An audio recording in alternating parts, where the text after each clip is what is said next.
السلام علیکم ورحمۃ اللہ وبرکاتہ نحمدہ ونصلی علی رسولہ الکریم اما بعد قال اللہ تعالی فی القرآن المجید اعوذ باللہ من الشیطان الرجیم بسم اللہ الرحمن الرحیم ما کان محمد ابا احد من رجالکم ولکن رسول اللہ وخاتم النبیین صدق اللہ العظیم۔ میرے مسلمان بھائیوں اور دوستوں، اللہ تعالیٰ نے قرآن مجید میں صاف واضح طور پر ارشاد فرما دیا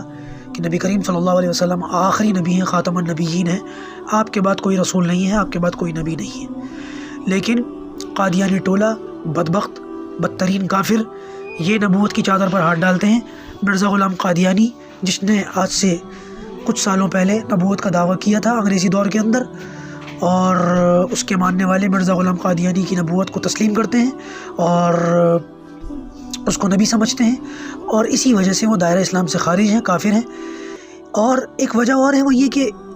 جس طریقے سے نبی کریم صلی اللہ علیہ وسلم کے بعد خلافت کا سلسلہ شروع ہوا تھا، حضرت ابوبکر صدیق آپ کے خلیفہ ہوئے، حضرت عمر ہوئے، پھر حضرت عثمان ہوئے، پھر حضرت علی ہوئے، ان کمبختوں نے، ان بدبختوں نے کیا پدی کا شوربہ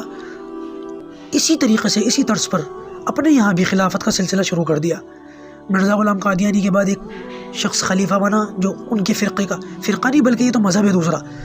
ان کے مذہب کا، ان کے دھرم کا خلیفہ بنا۔ ایسے کرتے کرتے آج ان کے یہاں جو خلیفہ سمجھا جاتا ہے وہ ہے مرزا مسرور۔ گوگل کے اوپر اگر ہم سرچ کریں پریزنٹ خلیفہ آف اسلام، جب ہم یہ سرچ کریں، یعنی اس کا مطلب یہ ہوتا ہے کہ موجودہ اسلام کا خلیفہ کون ہے، تو وہاں پر گوگل جو تصویر دے رہا ہے وہ مرزا مسرور کی ہے۔ میرے بھائیوں،